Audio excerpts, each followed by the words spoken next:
Good evening, ladies and gentlemen, Dr. Jones, and fellow classmates. If I were to give you a math equation and ask you to tell me the answer, what would be your response? How about if I were to ask you to assess the equation? We as a society seldom acknowledge how imperative language is to our existence and advancement. It is my hope today that I will be able to offer you an informative insight on an educational technique that places language and language uses in the classroom at the forefront. As an educator, I find the particulars of education highly important, even down to the verbiage of educational objectives. The references for this presentation are www.ibe.unesco.org, Extending Children's Special Abilities, Strategies for Primary Classrooms by J. Dalton and D. Smith, and Taxonomy of Educational Objectives by Benjamin Bloom himself. Who is Benjamin S. Bloom? Born in 1913, he went to receive his bachelor's and master's degree from the University of Pennsylvania State University, I apologize, and a PhD in education from the University of Chicago. According to my references, before becoming a university examiner in 1943, he served as a member of the Board of Examinations for 3 years at the University of Chicago. Bloom has served as educational advisor to many countries and nations and has won many awards for his instructional techniques. The achievement that we know as Bloom's Taxonomy of Educational Objectives is what we're now here to talk about. Bloom identified 3 main domains of educational activities. These domains are cognitive, psychomotor, and affective. Often referred to as KSA, these 3 domains relate to an individual's knowledge, which would be the K, or mental skills, also known as cognitive. A manual or physical skills, which would be the S, also known as psychomotor, and attitudinal growth and feelings and emotional areas, which would be affective, A. These 3 domains were then subdivided into 6 other areas, starting from simplest behavior to most complex behavior. And if you guys would now follow me with your eyes over to this diagram, we have a boat sail, my very own creation. Starting at the bottom, you have the lowest level of thinking, which is knowledge. In this level, you'll simply ask one to memorize or reiterate information that has already been given to them. Let's say in a lesson, you teach your students information on a composer. The next time, when I evaluate you on your knowledge, I will simply ask for you to reiterate to me or repeat to me that information. Fill in the blank questionnaires are very good for that kind of information. Comprehension is now asking the student or the learner to identify or be able to understand why the knowledge is the way it is. For example, in the classical period, there were many different genres of music that came about. And they were a result of the thinking of the individuals in the classical period. It is my job as an educator in getting them to function on the comprehension level is to get them to understand how the frame of mind in that period or how the current events in that period affected the music that was being created in that period. Moving on to the next level, which is actually application.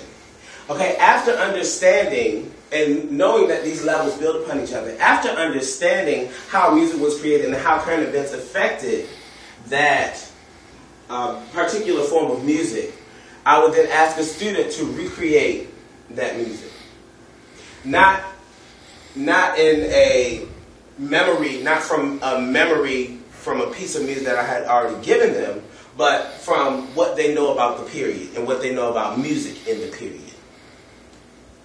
Then I will move on to the next step, which is analysis. Analysis is where you start getting into our critical thinking, our critical thinking. Because now I'm going to ask the student how and why, or how and why were these pieces created, and I'm going to make these students, as this is self-explanatory, go in and take out part by part the elements of that music and the elements of that period and analyze them. Synthesis. In synthesis is where the child is able to create their own ideas or opinions about a matter.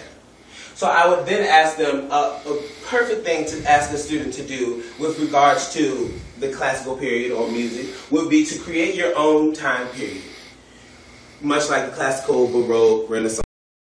And when you create this period, create elements that make music specific to your period.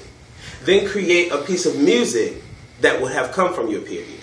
That way the child is deeply thinking on the current events that would happen in their period, say their life story. The child is deeply thinking about elements that would be in their music, say dynamics maybe, which are the highs and lows of volume, or in simple embellishments, grace notes that would be characteristic of their music. And then the highest level of thinking is evaluation. The one phrase that comes to mind when I think evaluation is you don't really know about something unless you can teach someone else, okay? Or you can grade someone else. And this is where I would then ask the child to look back on, say, a piece we did when we were down in the lower levels of Bloom's taxonomy. And I would ask them to say, okay, what did we do wrong? Why is this right? When you recreated the piece, when I asked you to recreate a piece in application, was it all correct? Why or why not? Did your peer do it correct? In synthesis, did your peers follow the instructions given to them? Why or why not? This causes the child to have to really go through and pick out and analyze in a way, for lack of different terms, but analyze that particular piece to gather information from it.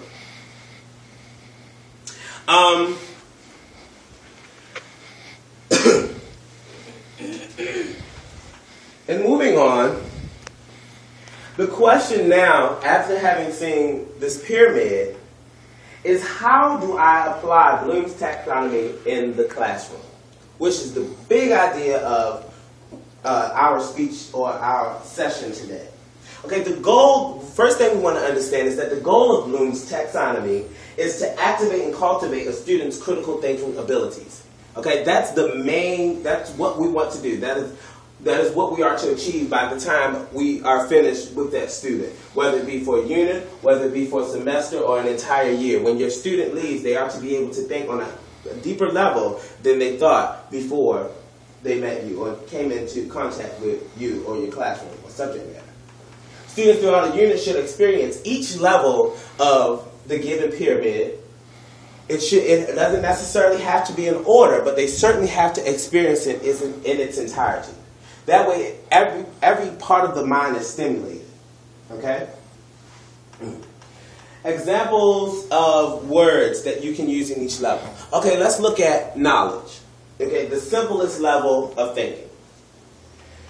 Here, you'll ask students to identify, list, name, state, recall. An objective would be list composers from the classical period. Simple words. Something that a child can do immediately. Okay? Then comprehension would say summarize, explain, interpret, describe,